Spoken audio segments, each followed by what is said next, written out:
Hörmətli xanım sədr, hörmətli həmkarlarım, bu günlərdə ictimaiyyət arasında və mediada ən çox müzakirə edilən mövzu bir neçə gün bundan öncə Bakı Şəhər Səbail Rayon Məhkəməsinin qəbul etdiyi qərardır.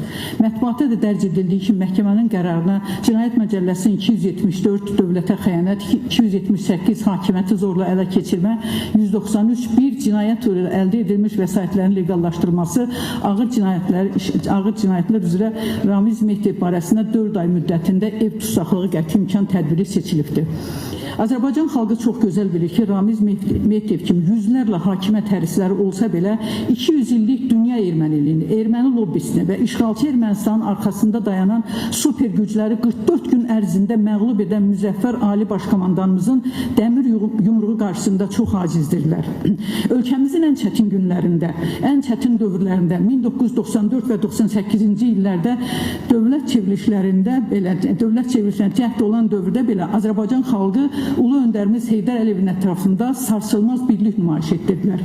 Hesab edirəm ki, bugün dövlət çevrilişinə cəhd edən və hakimiyyəti zorla ələ keçirmək istəyən bu cinayətkar qüvvələr öz çirkli əməlləri ilə dövlətimizin qurucusu, bütün həyatını xalqının rifahına və dövlət müstəqilliyimizin sarsılmazlığına xidmət edən Heydər Əliyevə, Azərbaycan xalqını dünyada qalib xalq kimi tanıdan və beynəlxalq aləmdə dövlətimizə böyük imic qazandıran İlham Əliyevə və azadlığımız, müstəqilliyimiz, ərazi bütövlüyümüz, suverenliyimiz uğrunda canından keçmiş əziz şəhidlərimizin ruhuna qarşı ən ağır xəyanətdir.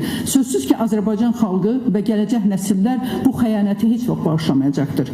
Və əlbəttə ki, kimliyindən və tutduğu mövqedən asılı olmayaraq dövlətçiliyimizə, dövlət başçısına, möhtərəm prezidentimizə qarşı xəyanət edən hər kəs, eləcə də Ramiz Mehdiyev və onun silahdaşları qanun qarşısında mütləq cavab verəcəkdir. Azərbaycan xalqı və ictimaiyyəti öz dövlətinə, prezidentinə, liderinə inanır, güvənir və hər zaman onun ətrafında sarsılmaz birlik nümayiş etdirir.